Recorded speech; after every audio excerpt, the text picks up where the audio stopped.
Han habido ocasiones en que diferentes testigos han experimentado encuentros sorprendentes con Bigfoot, una criatura de la cual existen incontables informes solo en Estados Unidos.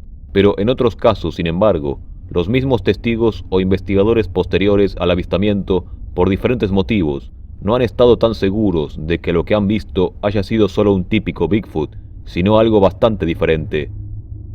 El 22 de abril de 1973, 3 estudiantes de Lancaster, William Rummerman, Brian Goldojar y Richard Angels, fueron a acampar por el área de Sycamore Flats, en Big Rock Canyon, California. Por lo que contaron los campistas, pronto percibieron que las vibras en aquel lugar no eran ideales. Uno de ellos, Rummerman, había estado actuando extrañamente toda la tarde, mirando hacia el bosque como si estuviera preocupado sobre algo. Su actitud era de escuchar, dijeron los amigos al equipo de reporteros, por la crónica definitiva de los hechos. Willie se volvió tan intenso, dijeron sus amigos, que tuvieron que volver a casa temprano. Empacaron su camioneta al anochecer y comenzaron el viaje. Willie conducía, mientras sus compañeros Brian y Richard se sentaban en la plataforma de la camioneta, mirando hacia atrás. Cuando pasaron por Sycamore Flats, cerca de la boca del cañón, Brian y Richard observaron a una criatura enorme y cubierta de pelo, persiguiendo la camioneta por la carretera. La luna estaba brillante y casi llena. No había dudas de lo que estaban viendo. Aunque el vehículo viajaba como a 30 km por hora, el animal bípedo no tuvo problemas para mantener la velocidad. Recordaron que la criatura era tan alta que su cabeza rozaba las ramas que sobresalían de la carretera. Aquello lo siguió durante aproximadamente 1 kilómetro y luego se desvaneció en la oscuridad. En la parte inferior de la pendiente, Brian y Richard le dijeron a Willie lo que habían visto.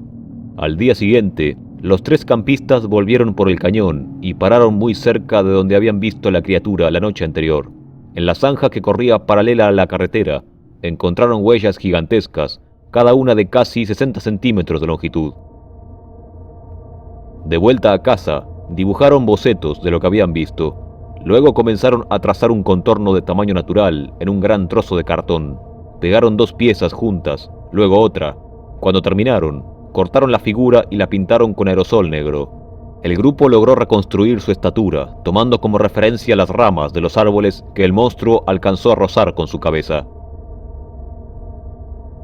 Condujeron de regreso a Sycamore Flats y se detuvieron donde habían visto al monstruo en el camino, moviéndolo para recrear la perspectiva que habían presenciado. La figura medía unos 3,5 metros. Curiosamente, las huellas tenían solo 3 dedos, a diferencia de las de Bigfoot, con 5 dedos. Han habido muchos otros avistamientos de monstruos y ovnis a través de los años en Sycamore Flats y alrededores.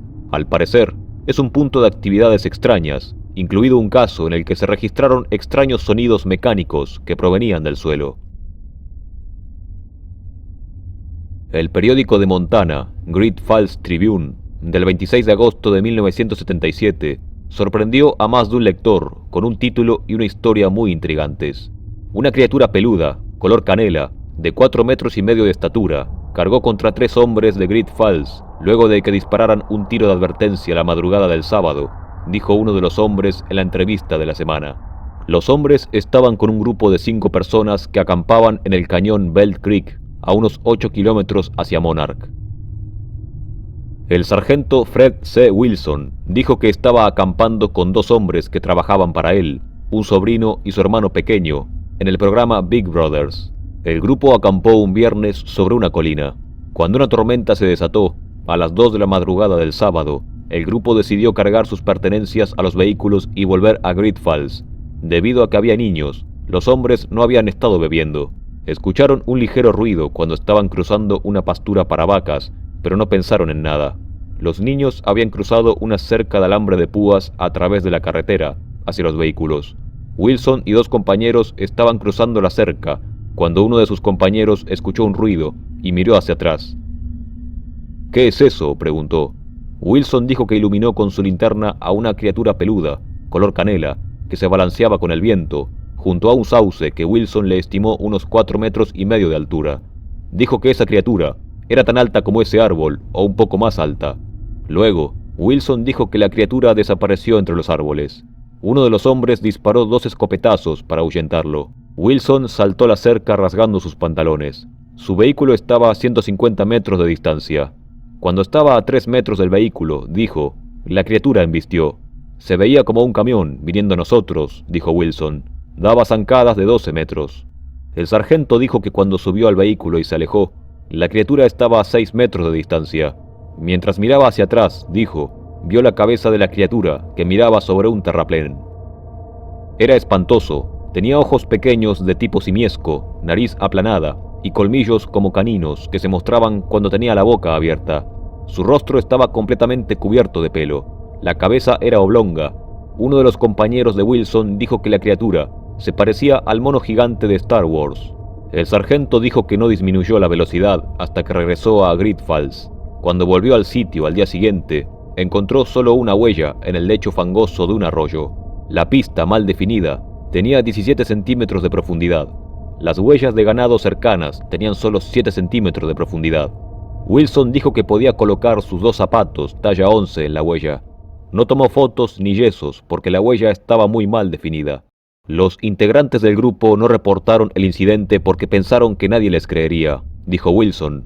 Un amigo llamó al periódico y luego convenció a Wilson para que se sometiera a una entrevista telefónica.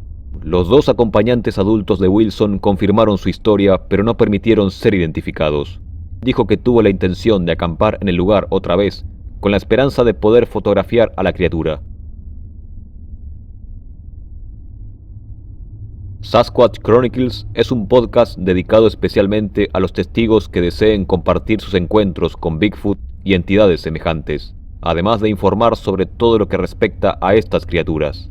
En el episodio Gigantes de Montaña, su conductor, Wes Gerner, debatía con Duke, otro investigador, y le comentó que se sintió muy intrigado cuando recibió un informe realmente extraño por parte de un testigo que aparentemente había avistado a una bestia gigantesca. Juraba que el monstruo que avistó no era un Bigfoot, porque aparentemente era demasiado grande. Decidió no salir en el programa por miedo al ridículo, por lo que fue el mismo conductor el que compartió públicamente este reporte. El conductor afirmó que el testigo era un seguidor del programa desde hacía un tiempo y contó que estaba de cacería junto a unos amigos en remotas montañas de Alaska.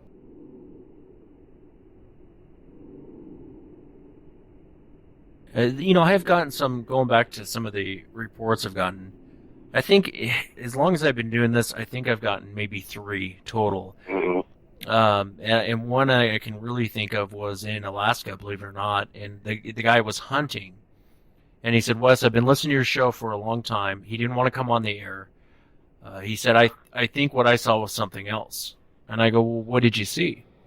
And he goes, we were way up in the mountains. We were hunting in the middle of nowhere. And he goes, I don't know what to tell you. He goes, it was a very, very large, man-like creature, but the size was just enormous. And I said, well, how big was it? And he goes, maybe 18, 19 feet. He goes, it wasn't like 10 feet tall. He goes, the thing was just enormous, and it was heading up the side of the mountain. And he said it had tusks. And I go, what do you mean it had tusks?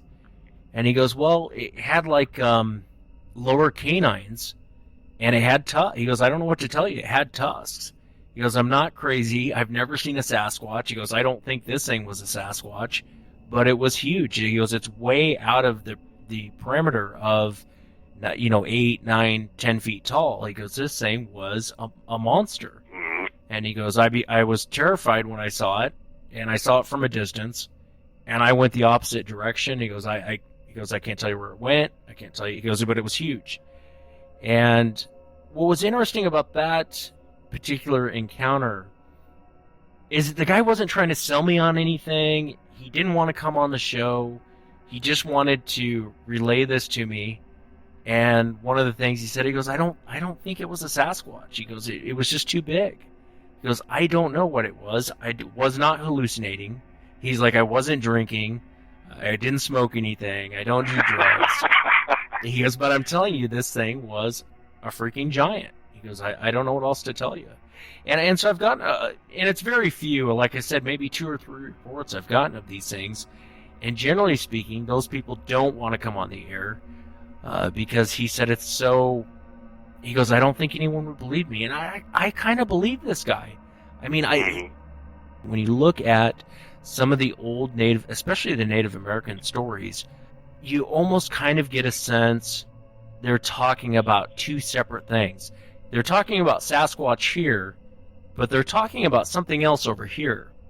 Yeah, and I totally agree with that, because, we were talking about last time, the typical Bigfoot Sasquatch characterization is just of a shy, retiring creature that wants to stay away from you, wants to be left alone. He's not looking for trouble. He's not trying to hurt someone.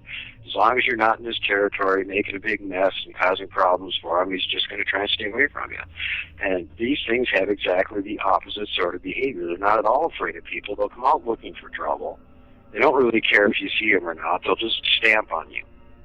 Because let's face it, if something is 19 feet tall, built like that, we're talking 6,000-7,000 pounds, they decide to stamp on you, you're done. One stamp, squish. That's it. You're done.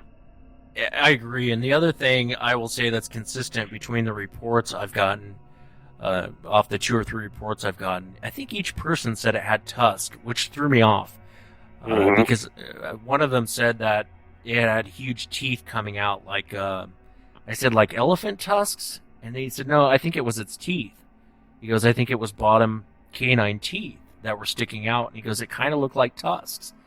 And every witness I've talked to, that's one thing they've brought up beyond just the enormous size. That's something consistent out of the very few reports I've taken. Right, and the ones I've come across where there's actually any sort of mention, or maybe they got, the ones where they actually got to see the face and they could tell, they again would talk about that. Well, it had these big old tusks, and for, quite a while I was trying to figure out what, obviously you're talking about the lower canines protruding somehow. What is it they're talking about? And just recently came across more information that makes me think that really what they're trying to describe like a boar's tusk sort of thing, like a curved lower, tusk coming out of the mouth. And like I said to you earlier here, before we got on the air, that how often have you seen depictions of fairy tale ogres and giants with exactly that attribute, those weird tusks coming out of their mouth? Now, where did they all get that weird idea from? Give us a presentation on the mountain giants. Tell us a little bit about the mountain giants. Tell us how did it start? Why did you start looking into it, and what did you find? Well, let's go back to the very, very beginning of the mountain giant thing, as it sort of exists at this point, which is pretty loose and not many people paying attention to it. But as I mentioned in the last interview, it started out with Bigfoot superhero Canadian John Green, actually being the first person to notice this. And I'd like to actually quote Lauren Coleman from Forward to True Giants on this one. And he says, by the late 1960s, some researchers began to realize that something bigger than Bigfoot was out there, being seen and leaving enormous tracks nearly 2 feet long. One of these researchers, John Green, had noticed from the accounts he had collected in North America that a whole group of giants existed who were clearly bigger than the Sasquatch of the Pacific Northwest. Green was convinced that the evidence supported their existence because he had talked to the witnesses who were very certain as to what they had seen. Tracks that have been found vary from 7 inches to 36 inches. 36 inches way outside the regular size for a Bigfoot's track. 4-toed prints. The creatures themselves, when they're sighted, don't fit the usual description of a Bigfoot. They're not massive and thick. They don't look like the Incredible Hulk with a fur coat on. They're built more like Shaquille O'Neal or something like that. There's, some other details that go along with these things that make them very unlike the regular Bigfoot reports. When any of these things actually had stories attached to them, the attributes that came with it were universally negative and unpleasant. They were not only gigantic, but they were also very aggressive. They would attack people with little or no provocation. If they think they could stomp you and get away with it, they definitely would do it. Known to be man-eaters. All the tribes had legends, that had any name for them. The legends all were about how these things were attacking the tribe and eating all kinds of people. And, usually there was some big conflict and they drove it away somehow or something, along those lines. And that's what most of these stories seem to revolve around. So, They're probably not in areas around where humans populate. They take too big of a amount of land to move around on to have enough food available for them. They got to be out in the middle of nowhere. Plus, if they were anywhere near humans, there'd be conflicts.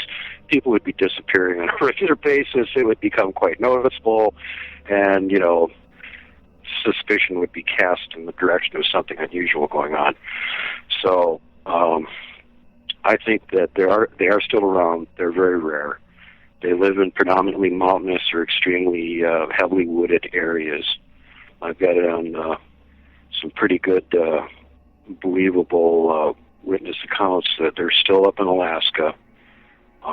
Like last time I even mentioned one of the places where they could be found if you're so crazy as to want to go there, and I definitely think that you should not do this. What are these things? I mean, what's your take after researching this? Where do you think they come from? What are they? What are people seeing? Well, they're seeing a real creature of some kind. Where did it come from? Well, obviously they've been around long enough that the natives are well acquainted with them and have lots of old legends and even names for them. So they've been here for a long time. Are they actually like a sub-variety of Bigfoot or something? I really don't think so at this point. I'm not sure that they're actually related. They might have been on a parallel line of development along with, humans, great apes, Bigfoot, whatever. They could be some kind of a weird hybrid too. I mean, for those that like to think about the Nephilim or the ancient giants or something, well, what if one of them crossbred with a really big Bigfoot? And what kind of a kid would that produce? Might look something like that. But, that's, at this point, that's just going to be utter speculation because we just have not even come close to gathering enough information on these things. And part of the reason is because they're really rare. Part of the reason is because they're incredibly dangerous. Now, I don't know if this is true in the reports that you got, Wes, but the ones that I've got where it's actually mentioned, they not only have the boar-like tusks coming out of their lower jaw, but they also have claws on their hands and feet, just like the description of the Wendigo.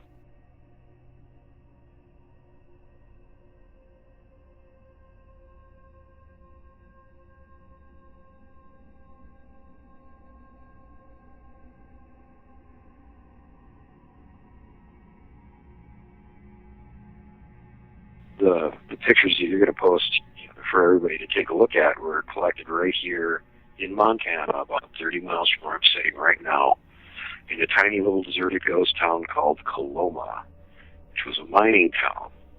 Before it was there was an Indian burial ground, which is right next to the mining town. That might have been some bad karma right there, building a mining town right next to an Indian burial ground. Do you think it's a genetically altered DNA splicing that's going on with the military? And I'll go into it more in a moment, but I wanted to get your take. Do you think these different types are DNA manipulation and it's just kind of a freak show that's being created out there? I've heard those rumors too, and I've probably heard some of the same things that you've heard, Wes. And my take on the whole thing is if the military with their technology is doing this, and no question with the technology we've got nowadays, if you give them enough budget, they can create almost anything. You can cross a plant with an animal. So if the government was creating these, DNA monsters, how did they send them back in time?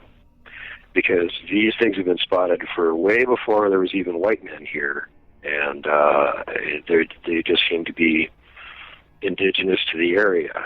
Were they created? Are they synthetic beings? Well, if they are, they weren't created by our science. Let's put it that way. Unless at some point in the past we had a tech level equivalent to what we have right now, and giant disaster, Atlantis sinking, glaciation, whatever you want to ascribe it to, wiped all the technology out, and then we had to start at scratch and build everything back up again.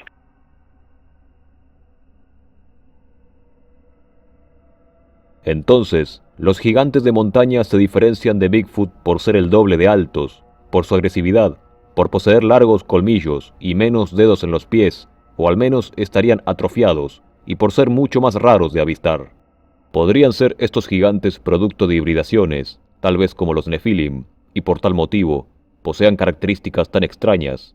Lo único que es bastante probable es que cualquiera sea el origen de estas entidades, este origen sea el mismo que el resto de entidades similares.